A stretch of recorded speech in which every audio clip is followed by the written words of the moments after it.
I'll wait. I'm ready.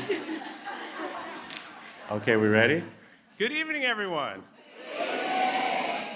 Mr. President, First Lady Dr. Biden, thank you so much for hosting all of us here at the White House.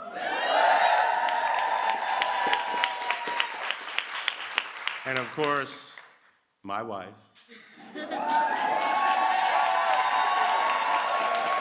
Vice President Kamala Harris is here.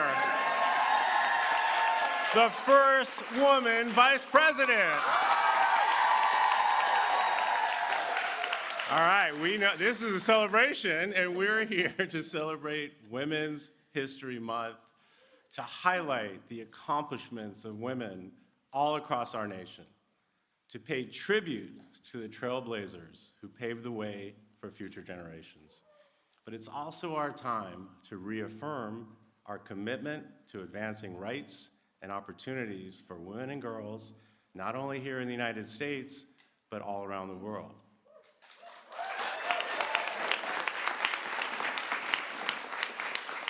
I've had the honor, as second gentleman, of traveling all across the country and all around the world, meeting with people right in their communities. And throughout my travels, I've spoken to women who have shared their stories with me. The mom who had to return to work just 6 days after giving birth. The woman who was paid less than her male colleague for doing the exact same job. And a woman who's, I know, it's not good. I know. A woman whose water broke prematurely and was denied due care due to a state's abortion ban. And it wasn't until she developed sepsis, an infection that almost killed her, that the hospital finally treated her. But I also hear some great stories. I hear about how this amazing Biden-Harris administration is ensuring that women have equal access to opportunities. And how this administration is protecting fundamental rights. And let's be clear, these aren't just women's issues. These are issues that impact everyone. And we know, because we travel all over the world, that when the United States leads, the world follows. So at this moment in history, I know that our nation and our world are in very good hands because we have a president, a first lady, and a vice president who are leading this fight with all of you.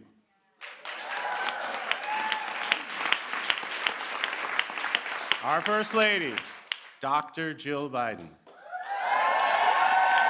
There's more. I don't have to say anything else. We're just going to cheer, but I will. She's traveled all around this country and all around the world, including recently to Mexico and Africa, reminding young women and girls that anything is possible. And over these past 2+ years, I've seen firsthand how she has advocated for women, families, and our veterans. She's empowered young women to pursue their dreams, to fulfill their potential, and achieve their educational goals. So please join me in welcoming my dear friend, our amazing First Lady, Dr. Jill Biden.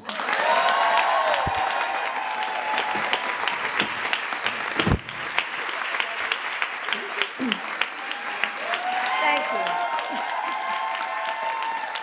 Thank you. Thank you, Doug.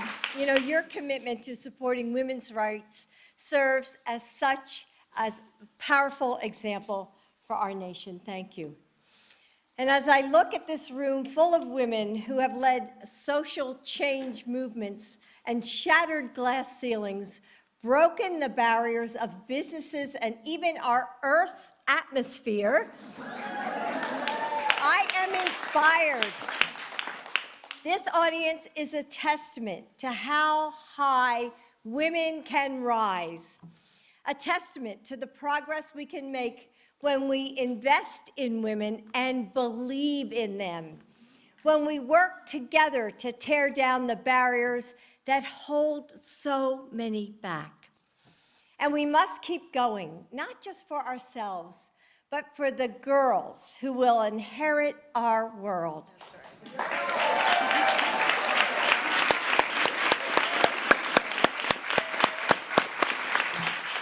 The future engineer who loves exploring, who sees magic in the mechanics and the technologies that connect us to each other, but still isn't sure she should raise her hand in class. See, they all know.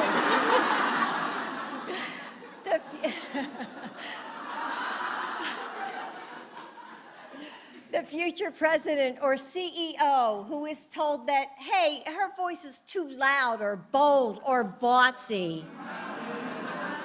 The star who is told to hide her light. The artist who feels like an outcast. The girl who feels the smallness of her world closing in, afraid that her dreams are just too big to carry alone. Again and again and again, they wake up and worry that this world is maybe made for someone else. They wonder if they will ever be good enough, strong enough, or worthy of the lives they dream about. There are those who continue to ask our daughters to shrink. Those who are pulling away the hard-won progress that we've made, that our mothers made and their mothers made before them. We find ourselves refighting battles we thought we had won a long time ago.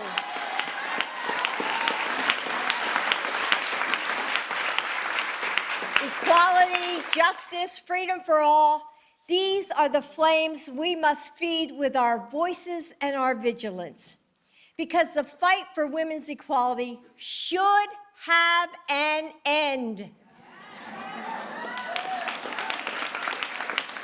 Every little girl must know that she belongs in all places of power, that her boldness is beautiful, that her body is her own, that her future can be anything she wants it to be. And every little boy must know that caring, collaboration, and kindness are signs of strength, not weakness.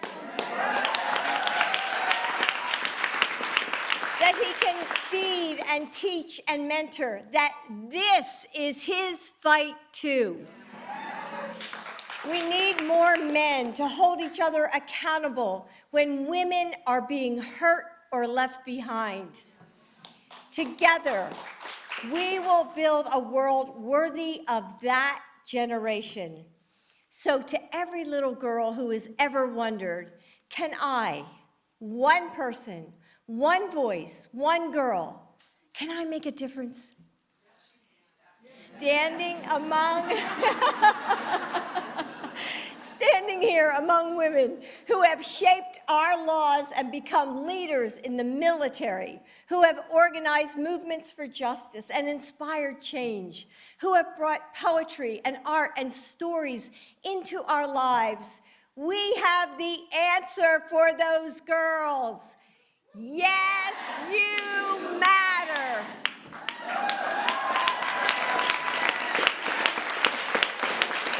Yes, you can make a difference. Yes, you too can write our history and change our country.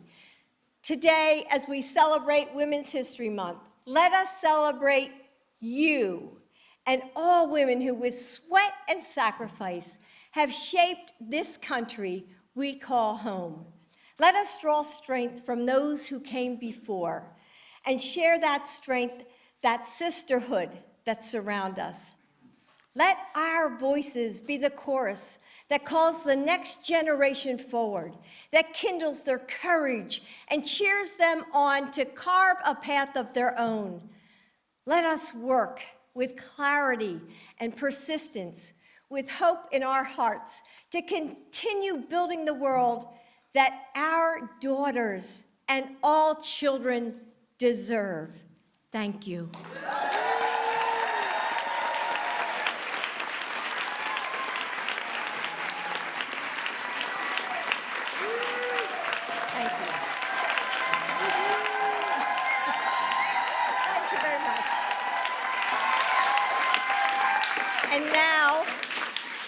And now it is my pleasure to introduce Vice President Kamala Harris. The first woman to hold her office, but certainly not the last. Kamala, your strength is an inspiration to women and girls across our country. Thank you for helping to build a world where our girls can not only strive, but lead and thrive. Kamala.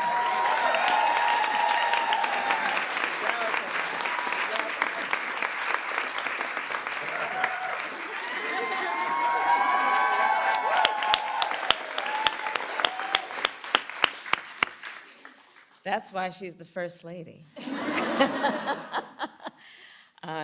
Dr. Jill Biden, I want to thank you for that extraordinary speech and for the introduction and the friendship. You have been, I see, and Doug and I see the President and Dr. Biden when the cameras are here and when the cameras aren't. And I will speak of the First Lady to say she is tireless. She is a full-time educator, and she travels around the world, literally, representing our country and upholding the values that we hold dear for the world to see. And I thank you for that and your friendship. Thank you so very much, and for that introduction. Thank you. And thank you also to President Biden. You can judge a strong man when he has strong women around him.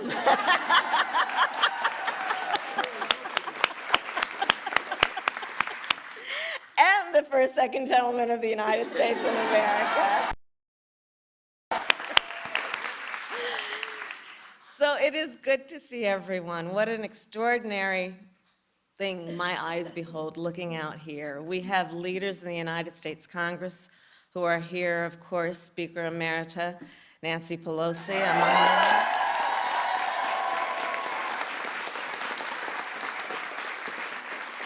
But so many leaders who are here, and among these, the young leaders who are on the stage behind me. A lot to applaud. A lot to applaud. So during Women's History Month, we celebrate and we honor the women who made history throughout history, who saw what could be unburdened by what had been. We see the suffragists, the riveters, the marchers, the mothers and sisters and aunts and grandmothers and daughters, all the giants upon whose broad shoulders we stand. For generations, women have continued to make incredible progress in the classroom, in the workplace, in the halls of government. And we are all here, evidence of that progress. And we know our fight is far from over. Like many of you, I have spent the majority of my career fighting to uplift the condition of women and girls in our country, to fight for their health, their safety, and well-being.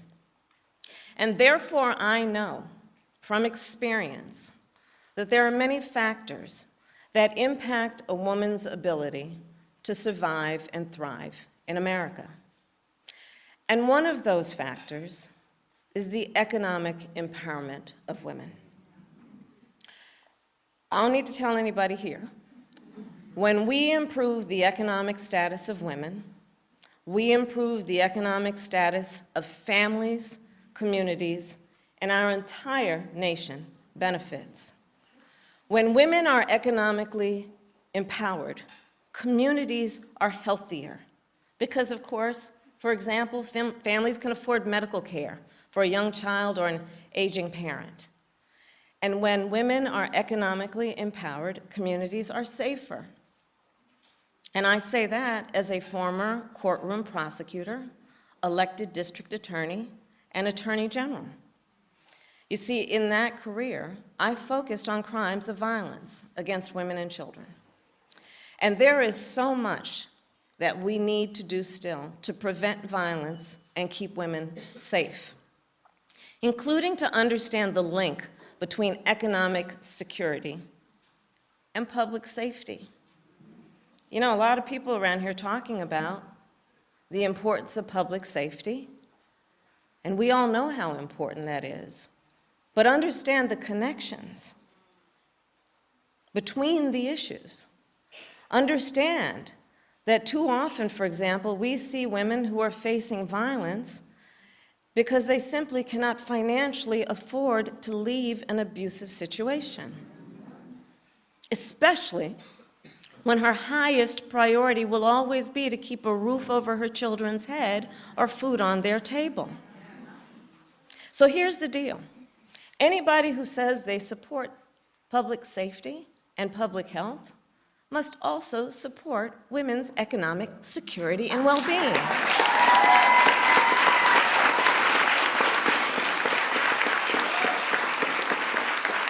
And must necessarily, if they say they stand for those priorities, stand with President Biden and me when we continue, with your help, to fight for things like affordable child care for all parents. When we fight for good jobs with medical leave. When we fight for pay equity and access to capital for all people, including for women entrepreneurs and small business owners. These are the connections that one must see and make if they truly believe in contributing to the strength, the well-being, and the safety of all Americans. And ultimately, the priority of women's economic empowerment, then, is rooted in core economic principles that include basic American values, specifically the ideal of freedom. Not just freedom from violence or want, but freedom to dream with ambition and aspiration. The freedom to determine one's own future, including the fundamental freedom of every woman, not her government, to make decisions about her own body.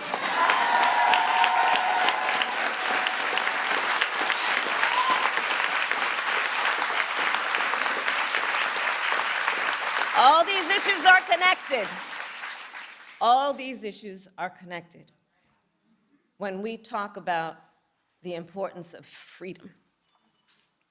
So I'll conclude with this.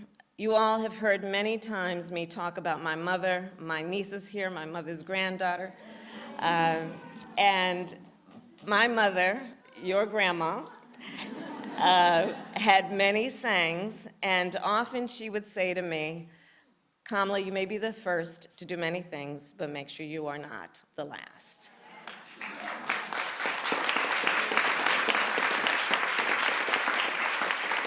Well, in this incredible room, there are so many firsts. Far too many to name, and I see so many of you. And that, as we know, is our charge then. As the First Lady said, we will make sure that none of us are the last, and that will be a measure of our legacy and this moment, which is to keep the path open and ensure that we make it bigger and wider for all those who follow. And no one fights harder to build a better future for our nation and to lift up women and girls around our country and to secure their basic rights and freedoms than our president, the President of the United States of America, Joe Biden.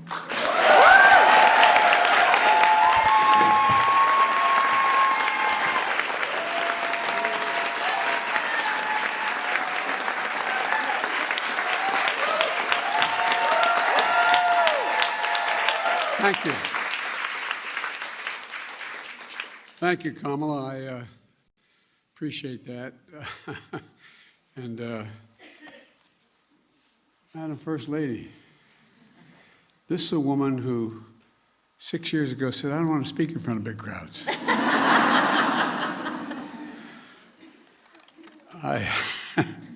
You know, our outstanding Vice President, you've shattered so many barriers and did it mostly on your own.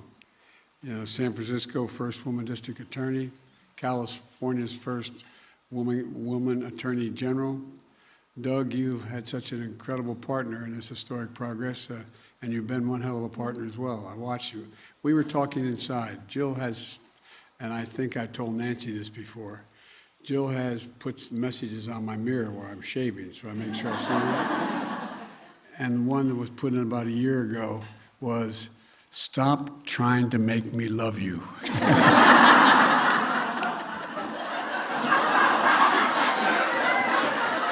What the hell? I'm still trying like hell. We were really talking about that. I want to welcome over 30 members of the United States Congress, senators and House members. Raise your hand.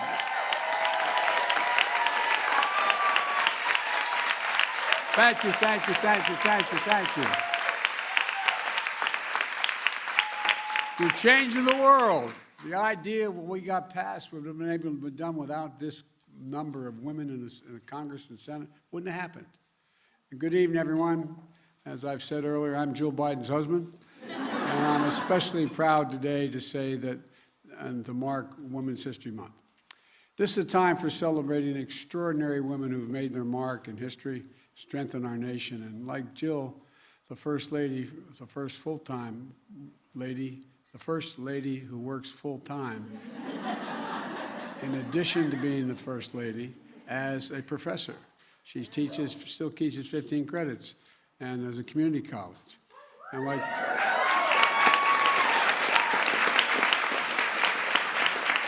like Kamala, and the record number of women serving in the first gender equality cabinet in American history. You know, we represent a rich diversity in our nation, and like Nancy Pelosi, I think, by the way, I've said this before, she's the greatest speaker the House has ever had.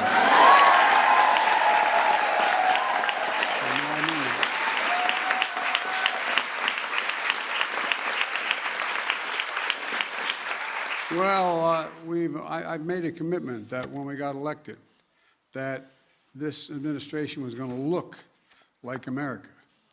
Look like America. Well, I really mean it, because it matters a lot to all the people who look like us, look like each of you. I've appointed more black women to the federal court and circuit courts than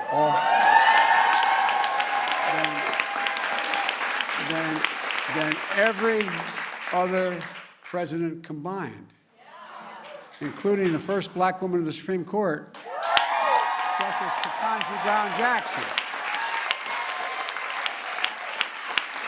But we also know that too often history has failed to acknowledge the massive contributions of women of every race, ethnicity, faith, and background.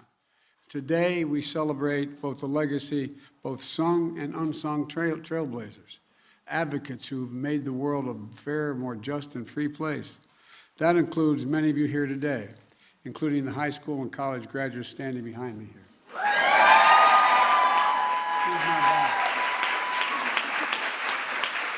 We're going to do some amazing things. We're going to do some amazing things. Like, you know, Temple Lester, high school sophomore over here we met. She's 16 years old, one of Time Magazine's top 50 kids of the year. She's working to get her peers, especially girls interested in science, technology, engineering, and math. All these students are incredible. And earlier this month, on International Women's Day, Jill hosted the International Women of Courage Award to honor fearless women fighting all around the world for justice, often in incredibly dangerous situations. And here at home, women are on the front lines, driving innovation in science and technology, protecting our members of our military, leading and being leaders in our military. I've appointed more career officers to high positions than anyone ever has. Because, no, I really. Leading every field in healthcare, business, diplomacy, so much more. Look, We have to do everything we can to knock down the barriers that stand in the way of all women and girls have an opportunity to be their realize all their God-given potential. You know, the country founded on freedom and equality, nothing is more fundamental than that. Nothing. That's why my administration put equality of women and girls at the heart of everything we do. Shortly after I took office, I created a White House Gender Policy Council. Well, to advance gender policy across domestic and foreign policy. And now we're implementing major pieces of legislation which we signed into law during the past 2 years. So many of them, including, would not have occurred without the members of the Congress standing before me here, who worked so hard to pass them, not a joke. And as we implement these, we're ensuring that women are fully at the table. You know, with the economy reeling and families hurting from COVID, I signed the American Rescue Plan as soon as I took office. Well,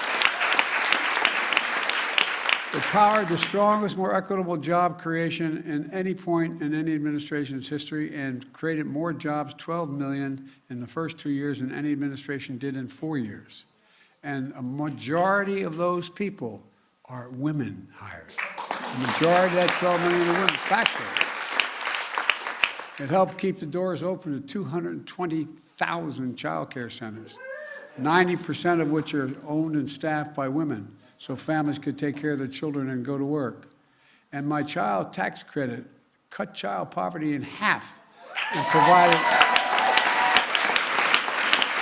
provided breathing room for 65 million children and their families. And it didn't stop there. From the bipartisan infrastructure law, rebuilding our roads, bridges, water systems, high-speed internet, all across America, to the CHIPS and Science Act, restoring America's technological edge. And for the first time, firms receiving significant federal dollars are going to be asked to make sure they have high-quality child care available.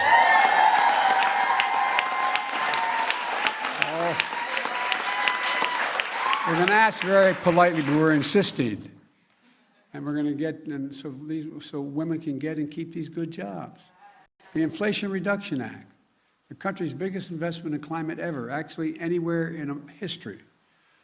And across all of these laws, we're making sure that women have access to new jobs in sectors that have been historically underrepresented, from manufacturing to construction to clean energy. I've said I was going to be the most pro-union president in American history. Guess what? I'm insisting that they significantly increase the number of women in unions across America. And they're doing it. They're doing it. Look, y'all are more than 50%. Y'all are more than 50% of the population. If we want the strongest economy in the world, we can't have half the workforce left behind.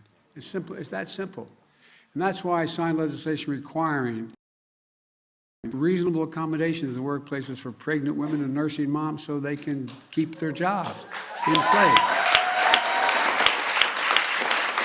That's why we launched the Blueprint for Mental Health to combat the crisis of maternity mortality and overwhelming impacts on Black and Native women and rural communities.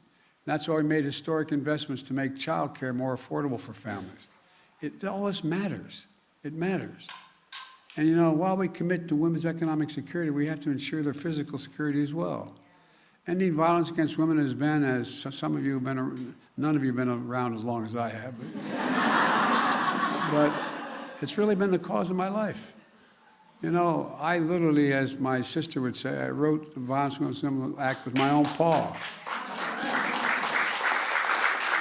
Because we have to not only change the law, but change the culture around the scourge of domestic violence in America. And as president, I helped so many advocates. There's so many of you in this room who have strengthened and reauthorized that legislation. You know, we have brought our total investment to $700 million in 2023 alone, just for violence against women. That's the highest funding increase to the law in nearly 30 years.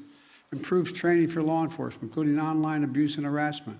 Reduces the backlog of rape kits, expands legal and housing assistance to victims, improves protection for the underserved communities, including Black, Latina, Brown, and Asian American, Native Americans, Pacific Islanders, LGBTQ survivors.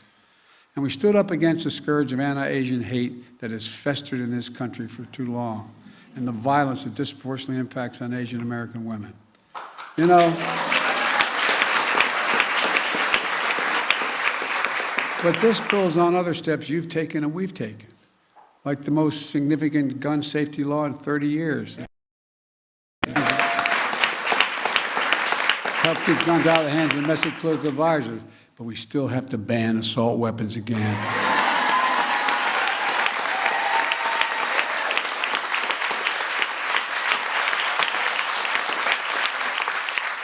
Like signing a law that empowers survivors in the workplace to take their case to court and hold offenders accountable, creating reforms that fundamentally shift how the military investigates and prosecutes sexual assault and domestic violence in the military, including independent prosecutors who now report outside the military office. Command staff. That wouldn't have happened without you guys. We've talked about that a long time. It wouldn't have happened. But for all the progress we've made, we have a lot more work to do. Here at home, an extreme Supreme Court stripped away fundamental freedom that existed for half a century. We've got to continue to fight to protect women's fundamental right to make decisions about her own body. And I want to, in front of all of you, thank Kamala, which I do privately, for leading the fight to protect women's reproductive health. Thank you very much.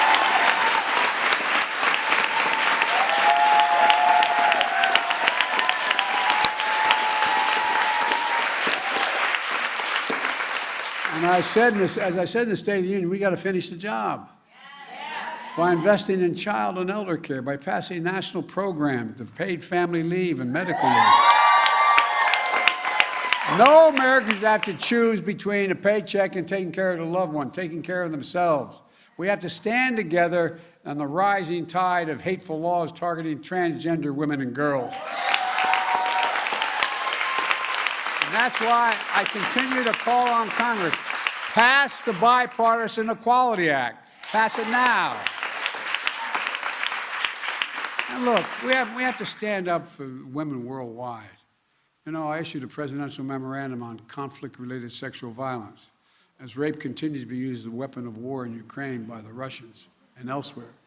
We stand with women of Iran and Afghanistan who are facing down violence and domestic, and their basic human rights are being ripped.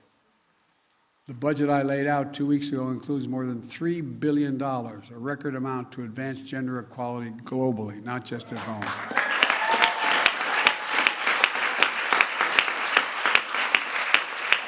History tells us again and again, when women are safe and free and treated like equal human beings, the whole world's better off.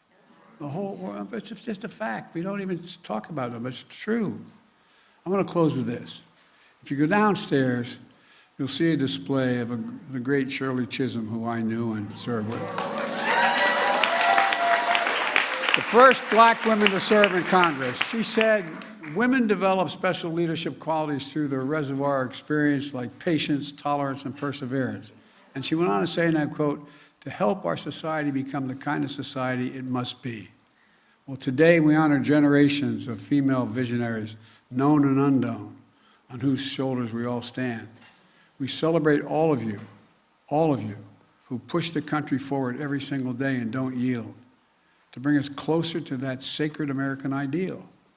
We're the most unique country in the world. We're the only country based on an idea. Other countries are based on ethnicity, geography, other reasons. But we are based on one notion. We haven't fully lived up to it. We've never abandoned it. We hold these truths to be self-evident, that all men and women are created equal, endowed by their Creator with certain inalienable rights. That's the basis upon which we exist as a country. And look, and we have to recommit to the work ahead, deliver a better future for our nation's daughters. Until they know that in America there is no limit to how high their dreams and talents can carry them. Until society becomes what it must be, worthy of the abilities and ambitions of all of our women and girls. Until then, we're never going to be who we should be. On behalf of a grateful nation, thank you for the courage and service and all the sacrifice you've all exercised. And I really mean it. I look out here and I see a lot of the women members of Congress that I've come to know over the years and campaigned with and for. They won in spite of the fact the community campaigned for them. But all kidding aside, I mean, you know, I wish people understood just what you've all gone through. I mean, there's so much of the humiliation you've had to face, and you still stood up. I've watched you do it. I've watched you do it. So folks, I'm convinced we're at an inflection point in history. I really mean it. I think that what we do over the next 2, 3, 4, 5 years is going to set the tone for the country, and I would argue the world, for the next 4 or 5 decades. It comes along every 4 or 5 generations. But because of you, we're reaching a critical mass here. And I really, really am thankful that my daughter is a social worker, guess what, building domestic violence shelters for women. She's it's contagious what we can do. So thank you, thank you, thank you. And happy Women's History Month.